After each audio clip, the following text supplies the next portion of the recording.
awareness lecture. Men must read. Gentlemen, I am here to speak with you on prostate. The topic is misleading. Is prostate strictly for men? Yes, only men have prostate and only men are 80 years, but the healthcare enlightenment is for everyone. There is no woman who does not know a man 40 years and above, father, uncle, brother, son, friend, neighbor, colleague. Essentially what I will be doing today is health promotion. Responsible health promotion must provide three things. 1. Information. 2. Reassurance. 3. A plan of action. Let me start with a background on prostate health. Everyone has a pair of kidneys. The job of the kidney is to remove waste. It is the LAWMA, waste management company, of your body. Every day your blood passes through the kidney several times to be filtered. As the blood is filtered, urine is formed and stored in a temporary storage tank called the urinary bladder. If there were to be no urinary bladder, as a man walks on the road, urine will be dropping. Now think of the plumbing work in your house. Think of the urinary bladder as the overhead storage tank. From the storage tank, a good plumber will run pipes to other parts of the house, including the kitchen. God in his wisdom ran pipes from our urinary bladder to the tip of the penis. The pipe is called the urethra. Just below the bladder and surrounding the urethra is a little organ called the prostate gland.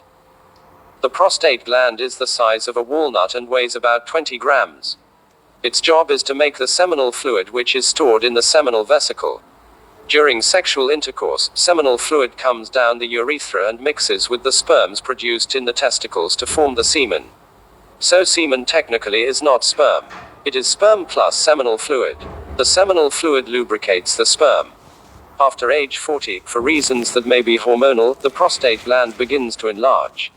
From 20 grams it may grow to almost 100 grams. As it enlarges, it squeezes the urethra and the man begins to notice changes in the way he urinates. If you have a son under 10, if he has a little mischief like we all did at that age, when he comes out to urinate, he can target the ceiling and the jet will hit target. Call his father to do same. Wahala day. His urine stream cannot travel a long distance and sometimes may come straight down on his legs. So he may need to stand in awkward position to urinate. Not many men will be worried the urine stream cannot hit the ceiling. Toilets are on the floor and not on the ceiling. But other symptoms begin to show. Terminal DRIPPLING. The man begins to notice that after urinating and repacking, urine still drops on his pants. This is the reason why after an older man urinates, he has to ring bell. A younger man simply delivers to the last drop and walks away. Just see an older man coming from the bathroom.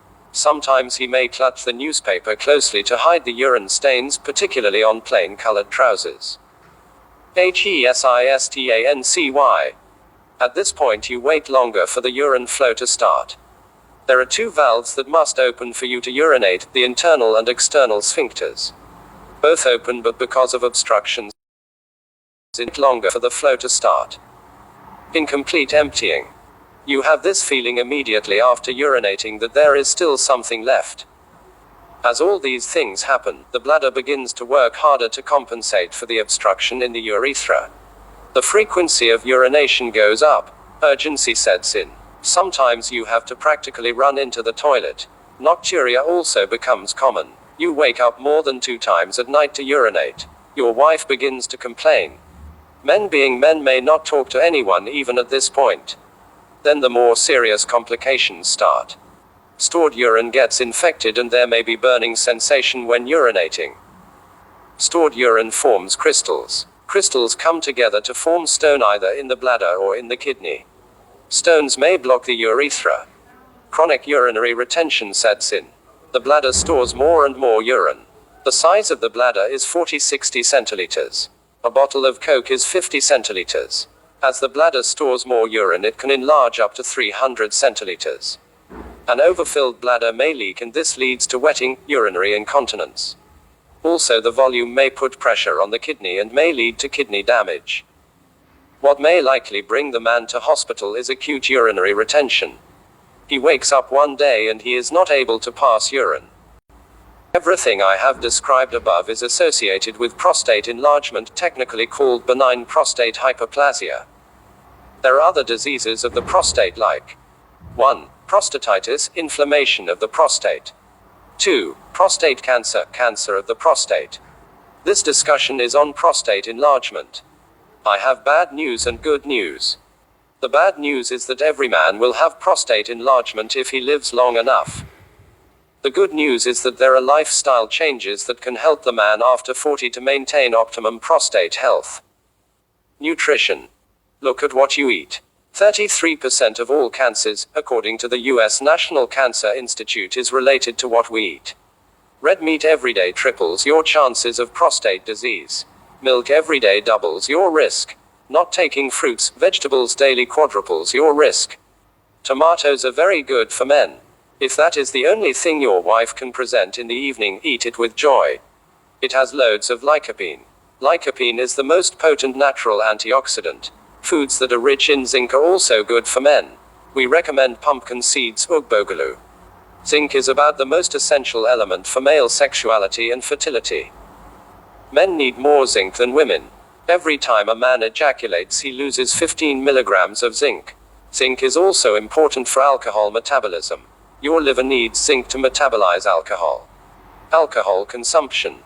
As men begin to have urinary symptoms associated with prostate enlargement, it is important they look at alcohol consumption. More fluid in means more fluid out. Drink less. Drink slowly. Exercise.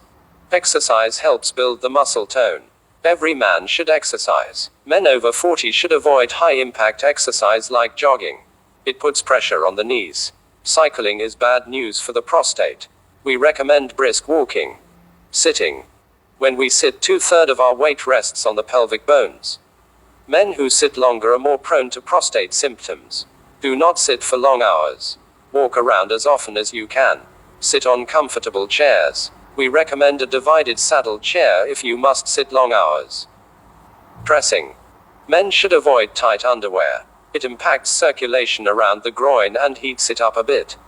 While the physiological temperature is 37 degrees, the groin has an optimal temperature of about 33 degrees. Pant is a no for men. Wear boxers. Wear breathable clothing. Smoking. Avoid smoking. It affects blood vessels and impacts circulation around the groin. Sex. Regular sex is good for the prostate. Celibates are more prone to prostate illness. While celibacy is a moral decision, it is not a biological adaptation. Your prostate gland is designed to empty its contents regularly. Blank. Thought when someone shared something of value with you and benefit from it. You have a moral obligation to share it with others because someone in your friends list might be saved. Forwarded as received. The subject is very important. Please post the message on the largest number of your acquaintances. Pieces of lemon in a glass of hot water can save you for the rest of your life, says Professor Chen Horan, chief executive of the Beijing Military Hospital. Even if you are busy, you should look at this message and pass it to others. Hot lemons can kill cancer cells. Cut the lemon into 3 pieces and place it in a cup, then pour hot water. It will become alkaline water. Drink it every day will certainly benefit everyone. Hot lemons can once again release an anti-cancer drug. Hot lemon juice has an effect on cancerous tumors and has shown treatment for all types of cancer. Treatment with this extract will only destroy the malignant cells and will not affect healthy cells. Second, the acids and monocarboxylic acid in lemon juice can regulate hypertension and protect narrow arteries, adjust blood circulation and reduce blood clotting. After reading, tell someone else and pass it on to someone you love and take care of your personal health. Advice. Professor Chen Horan points out that anyone who has received this letter is at least guaranteed to save someone's life. I have done my part. I hope you will help me to spread it too.